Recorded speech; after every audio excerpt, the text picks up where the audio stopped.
So today we will discuss about Huffman trees. Usually when we send message over a network, the message is not transferred as in terms of bits.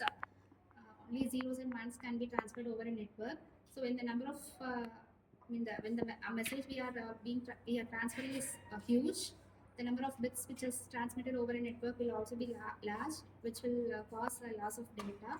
So to overcome this drawback, we go for a data compression technique.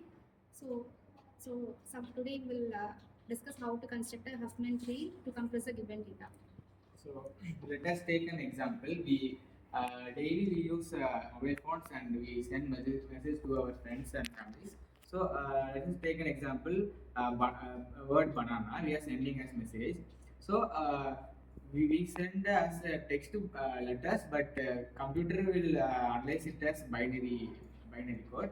So we need to change the letters into binary code. We are use ASCII values. So if in banana we take first letter B. So B and B ASCII value is 66. So by 66 ASCII value we change into binary. So it contains 8 bit. So for each letter it has 8 bits. So in banana 6 letters. So each text contains 8 bits. So totally we have 48 bits to send a message for a single word. We actually send a lot of message and paragraphs to our friends and families. It contains a huge lot amount of bits to send to a person. So for this major drawback, we use Huffman tree for compressing this message 8 bits into lower one. So the Huffman tree is basically used to compress message bits to send a mail easily. So, as Syed said, Huffman tree is used to compress the data. So now we are going to, as Syed said, we have already started to see the example banana. In Huffman tree, we used to take the we did not use to take the all letters. We just used to take the frequency of the letters. Like in banana, there are 6 words, but the words have been repeated. So the letters have been repeated. So we are taking A and counting how many times the letter A is repeated. So it's 3 times. Then we go for a N. The N is repeated 2 times. Then we go for a B. That doesn't repeat it. So in this Huffman code, we will only take the frequency of the letter.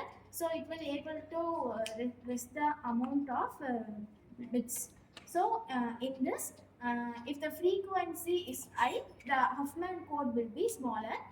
If the frequency is small, the Huffman code will be larger. So this is the thing. Next. Let's see the concept of Huffman tree. Huffman tree.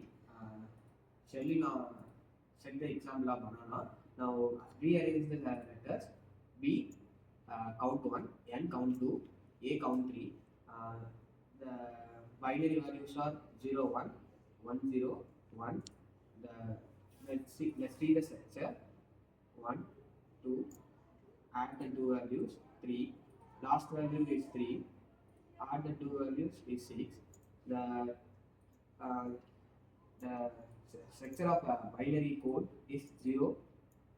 Let's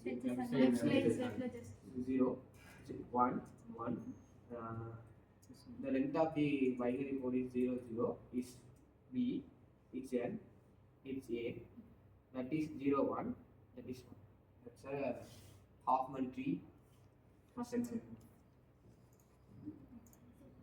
So let's go to the advantages of Huffman tree.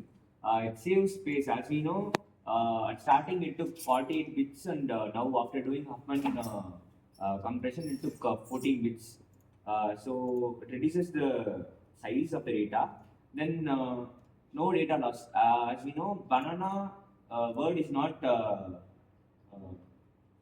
fixed one. So like it took 48 bits and it is reduced to 14 bits. It didn't miss any one of the letters in that. Then it is faster transmission, can be transmitted fastly and quickly. Efficient coding for let's see the disadvantages of the Huffman code is not efficient for the small data. Requires frequency calculation first. Not suitable for the real-time streaming. Variable inputs. So as Sridhar and Mithul has said, if you want to send data over real time for real time streaming, Huffman code may not be efficient.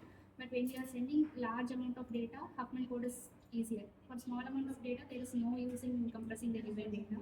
So when large amount of data is being transmitted, or when a large volume of video or audio messages are being transmitted, we can opt Huffman code.